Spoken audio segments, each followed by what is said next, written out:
Maalala po ninyo, in the last hearing, this committee floated the idea of giving the contractors particularly an option to take advantage of the state witness protection law sapagkat napakalaki po ng problema ang kinakaharap ng bansa natin, particular na po dito sa mga flood control projects na talaga namang nakapagbigay ng alalahanin, hindi lamang alalahanin kundi galit sa ating mamamayan. Meron pong nagkusang loob na gustong magbigay na ng kanilang sworn statement at kinakailangan pong ipresenta natin sila sapagkat ito'y ipinadala nila sa inyong lingkod, sa Chairman of the House, sa Chairman of this Blue Ribbon Committee. May I call on Mrs. Sara Diskaya to please present and read before us your sworn statement. Sorry. Magandang umaga po sa mga kagalang-galang na senators at miyembro ng Blue Ribbon Committee, lalong-lalo na kay Senator Rodante Marcoleta, Chairman ng Blue Ribbon Committee. Ano to, joint statement ng namin mag-asawa, so I will read partial and then my husband will also read the other half of the sworn statement. So kami si Pacifico F. Diskaya II and Cesara Rowena Diskaya, mag-asawang nasa tamang edad, parehong Pilipino. Number one, noong 2003, kaming mag-asawa ay tinayun ang kumpanya na pinangalan namin St. Gerard Construction. Ipinarehistro namin ito sa DTI, nakakuha ng contractor's license at nagsimula na lumahok sa mga pribadong construction projects. Number two, kinalaunan nagsimula na rin kami na lumahok sa mga government projects. Natuklasan namin na hindi naging madali ang trabaho sa mga government projects. Madalas mahirap ang paniningil ng bayad at matagal bago kami mabayaran ng gobyerno. Number 4, hanggang dumating ang pagkakataon, lumapit sa amin ang isang kaibigan na si Voltaire Claveria at inalok kaming magkaroon ng proyekto sa national level gamit ang aming lisensya. Number 5, ipinakilala niya ang sarili niya na nagtatrabaho para sa isang congressman at nangakong kapag nagbigay kami ng pera ay makakakuha kami ng proyekto.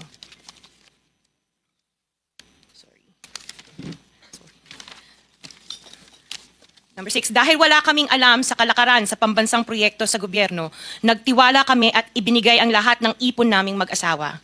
Sa kasamaang palad, niloko lang niya kami. Naglaho siya, dala ang pera naming mag-asawa.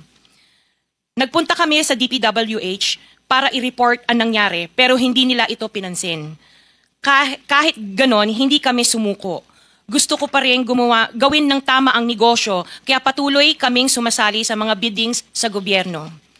Sa kalaunan, ang kumpanya namin ay nanalo sa mga bidding sa mga proyekto sa national government sa pamamagitan ng patas na bidding.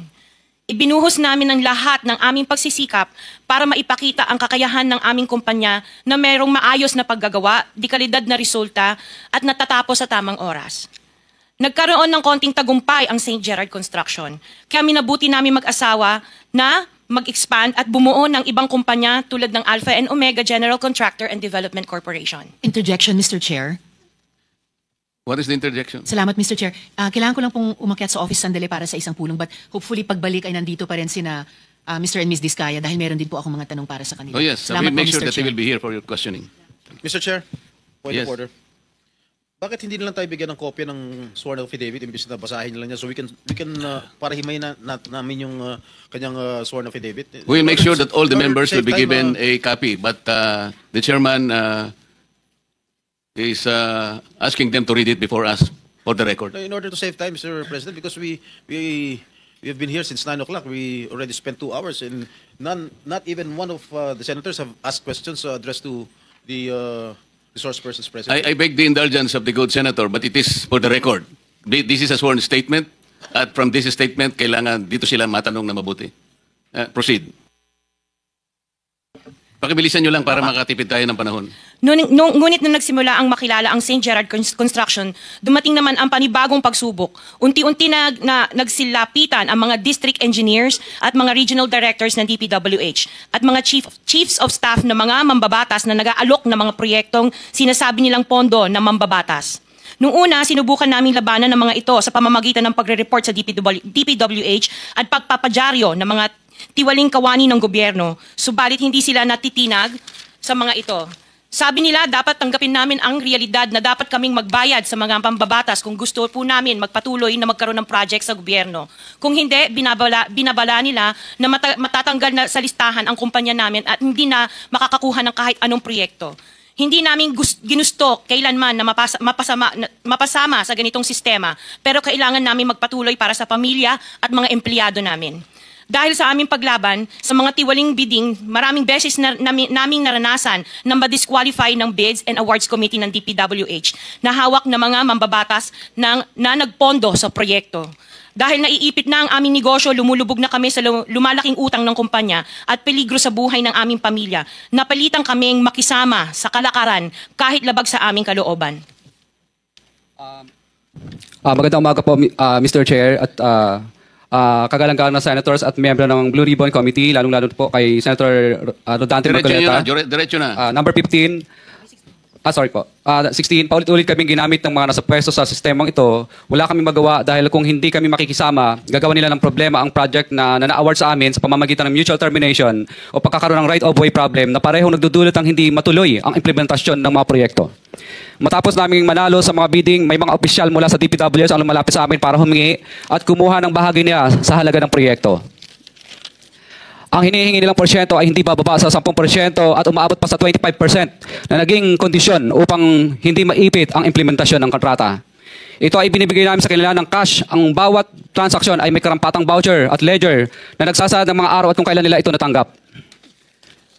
Ilan sa kanila ay sina Terence Calatrava, former Undersecretary of Office of the Presidential Assistant of the Visayas of the Philippines, Kong Roman Romulo of Pasig City, Kong Jojo Ang of Uswag Ilonggo Party List, Congressman Patrick Michael Vargas of Quezon City, Kong Juan Carlos Arjo Aitayde of Quezon City, Nicanor Nicky Briones of Aga Party List, Congressman Marcelino Marcy Teodoro of Marikina, Congressman Florida Robes of San Jose del Monte, Bulacan, Congressman Leandro Jesus Madroño of Romblon, Congressman Benjamin Benji Agarao Jr., Congressman Florencio Gabriel Bemnoel of Anwaray Party List, Kong Leo de Ode Tariela of Occidental Mindoro, Congressman Reynan Arrogancia of Quezon Province, Kong Marvin Rillo of Quezon City, Kong Teodoro Haresco of Aklan, Kong Antonieta Yudela of Sambuanga Sibugay, Kong Dean Asisio of Caloocan, Kong Marivic Copilar of Quezon City. 21. Mayroon ding mga kinatawa ng ilang politiko na nakikipagtakbo sa amin upang manghingi ng porsyento kapalit ng mga porsyento ng mga proyekto. Ang mga porsyentong ito ay 25%. Ay ipinipilit sa amin bilang karaniwang kalakaran na wala akong kakainang tanggihan. Ilan sa kanila ay sina Regional Director Eduardo Virgilio of DPWS Region 5, Director Ramon Ariola III of Unified Management UPMO, District Engineer Henry Alcantara, DPWS Bulacan 1st, Undersecretary Robert Bernardo, District Engineer Aristotle Ramos of DPWS Metro 1st, Pasig City, District Engineer Manny Bulusan of DPWS North, Manila Deo, District Engineer Edgardo Sipingol of DPWS Bulacan Subdeo, District Engineer Michael Rosaria of DPWS Quezon 2nd Deo. Karamihan sa mga kawani ng DPWS na nabanggit sa itaas ay paulit-ulit na binabanggit ang delivery ng pera ay para sa kay Saldico na dapat at least 25%. Si Kong Marvin Rillo naman ay ilang beses na binabanggit ang pangalan ni Speaker Martin Romualdez bilang kanyang malapit na kaibigan. 25. Sa tuwing umiinom kami sa Wine Story sa BGC at sa Shangri-La Mall, sinasabi pa ni Kong Rillo na lahat ng kanyang request para sa pondo ay galing pa mismo sa unprogrammed funds at insertion na inaaprubahan ni Speaker. Ang tao ni Marvin Rillo na si Box Magalong ang pumupunta sa amin para kunin ang pera sa aming opisina o sa Wine Story. Si Kong Jojo Ang naman, lagi ring binabanggit sa lahat ng project sa kanya ay papondo ni Speaker at ni Saldico. Mataas ang hinihingi sa project, dagdag pa niya, hindi naman lahat ng pera ay para sa kanya, kundi para kay Speaker at kay Saldico. Sa lungsod ng Pasig naman, lumapit sa akin ang DPWS Project Engineer na si Angelita Garucha para kolektahin ang parte ni Kong Roman Romulo sa flood control projects noong 2022. 28, number 28. Pagdating ng 2025, si District Engineer Aristotle Ramos ang sumunod na nagpakilala na bagman ni Kong Roman Romulo kung saan 30% ang kanyang hiningi ay para kay Kong Roman Romulo. Sinabihan ko kay D.E. Ramos na masyado namang mataas, ngunit sinabi niya na walang magagawa dito dahil pondo ito galing sa unprogrammed funds at insertion galing sa taas. Sa ilang pagkakataon, ang mga politiko na personal na inabutan ng halaga ayon sa hinihingi nilang porsyento mula sa proyekto. Ang pagbabayad na ito ay hindi naman kagustuhan kundi isang hakbang na ginawa namin dahil sa matinding panggigipit. Ilan sa kanila ay sina Kong Antonieta Yudela kasama ang kanyang asawa, Kong Marvin Rillo of Quezon City, Kong Nikki Briones of Aga Party List, Arturo N. Ataide, ama ni Kong Arjo Ataide, Kong Florencio Gabriel Bem Noel of Anwaray Party List, Kong Eliandro Jesus Madroña of Romblon, Kong Benjamin Benji Agarao Jr. Bagamat naging matinding pagsubok ang kabawasan ng pondo na nakalaan sa proyekto, pilit at matapat naming sinusunod ang bawat spesifikasyon na nakasaad sa Program of Works na nakasaad sa proyekto ng DPWH. Nakakasiguro kami na nagawa namin ng maayos at matapat ang bahagi o phase ng proyekto na na-award sa amin. Sa katunayan, hindi kami mababayaran ng DPWH kung hindi ito dumaan at pumasa sa maraming material testing na naaayon sa design ng DPWH. Ina-assess at ini-inspect ng DPWH ang bawat proyekto base sa natapos na parte o accomplishment. Napilitan kami na i-absorb ang kabawasan na ito na nagdudulot ng maliit na kita o pagkalugi sa ilang projects. Para makabawi, dinadamihan na lang namin ang partisipasyon sa mga projects. Taliwas sa mga lumalabas na may mga impormasyon sa publiko, hindi kailanman kami gumawa ng ghost projects. At masugid kami nag-i-inspect sa lahat ng aming mga natapos na projects. Handa po kaming tumistigo ng walang pilit at kusang loob bilang state witness at sabihin ang lahat ng nangyayaring katiwalaan ng Kamara, DPWH at iba pang mga kawani ng gobyerno upang gawin ang tama. Kami ay lubos na humihingi ng tulong sa Senate Blue Ribbon Committee na pinamumunuan ng buting Chairman Senator Dante Marcoleta at kay President Bongbong Marcos para sa proteksyon at seguridad ng aming pamilya. Ang salaysay na ito ay kusang loob namin ginawa at walang sino mang pumilit na gawin ito. Sa katotohanan ng lahat ay nilagdaan namin ang salaysay na ito ng kusang loob at walang pumipilit. Sign, Pacifico of Vizcaya, nagsasalaysay. Notaryado po. For the record, this sworn statement was notarized by a certain Attorney Reynaldo F. Segubiense, PTR number 246726, January 4, 2024. Hanggang ang MCLE ay 2025. This was notarized on September 6, 2025. Mr. Chair. Mr. Pacifico Discaya and Cesaria Rowena Discaya, meron pong pirma sa inyong respective na pangalan. Ito po ba ay pirma ninyo? For the record lang. Yes po, Chair. Thank you. Mr. Chair, can we ask a copy? Every member of this committee. Yes, we will do that. Pase-xerox po natin ito para lahat po ng miyembro ay bigyan na kita ng kopya kagad. At saka meron akong mga ilang pa rito si Senator Jinggoy. Senator Rapi, isa na lang ang natira kaya pase-xerox natin ito. Bigay mo na lang sa kuya mo. Kuya mo naman si Senator Rapi. Ikaw mo na lang. Mag-share na muna kayo. So, sino po ang gustong magtanong habang base po dito sa sinumpang salaysay na ito, sino po yung gustong magtanong sa kanilang dalawa? Mr. Chair. Senator Erwin. Una ko pong tagatanungan dito po kay Ginoong Pacifico Discaya. Nabanggit nyo itong mga pangalan po ng mga congressman.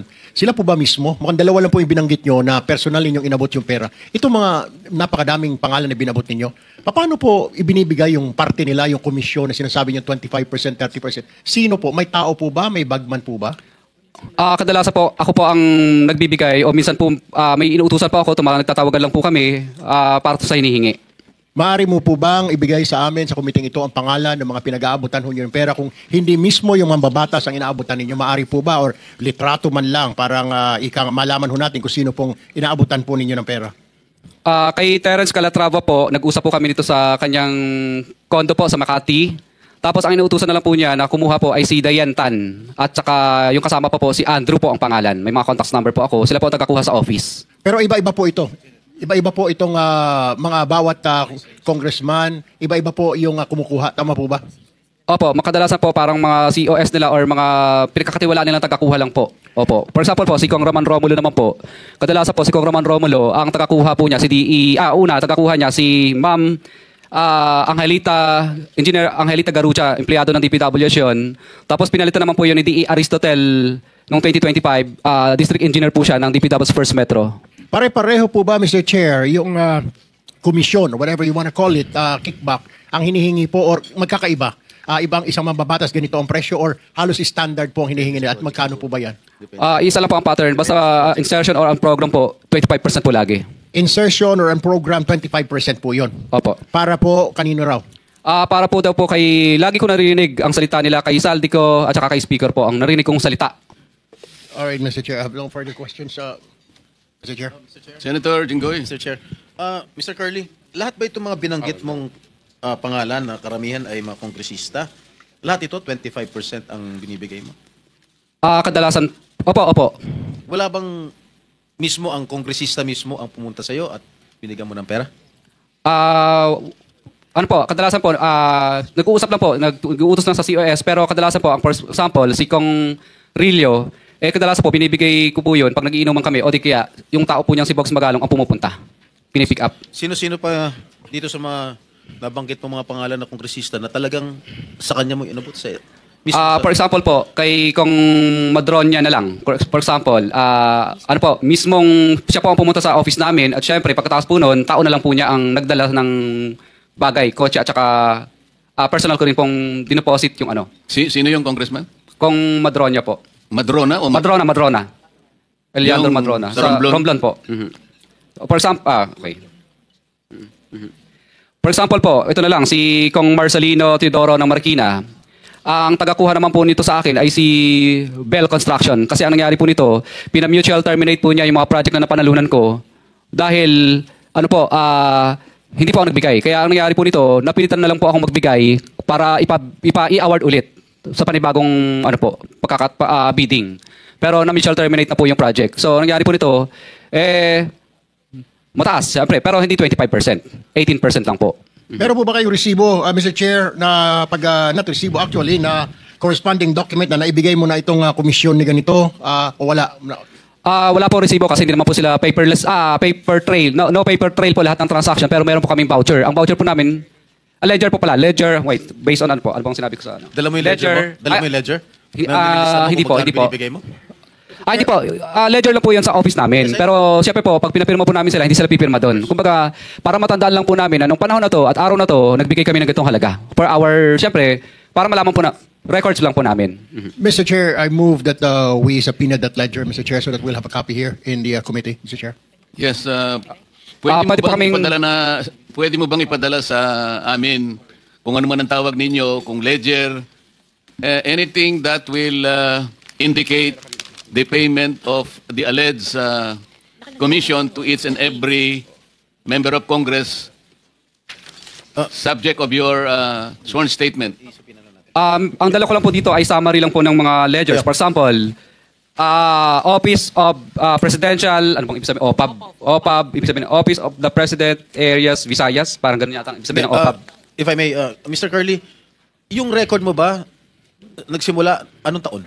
Actually, 2022 po lahat nag-start itong record po nito. What about before 2022? Wala ka record? Hindi po kami nagre-record kasi sumasali lang po kami ng sumasali sa bidding at nagpapadyaryo. So, Mr. Chair, I move that we subpoena duces tecum all the documents or the ledgers that are in possession of Mr. Diskaya. Mr. Diskaya, I seconded, Mr. Chair. Mr. Diskaya, narinig mo ba yung motion ni Senator Jinggoy? Kailangan ninyong ipadala sa Blue Ribbon lahat ng mga mapagbabasihan nating kung ledger man ang tawag nyo, kung ano man, hindi namin alam ang nomenclature, pero mapagbabasihan na pwedeng matukoy na nagbibigay nga kayo ng komisyon sa mga taong binanggit nyo sa inyong sworn statement.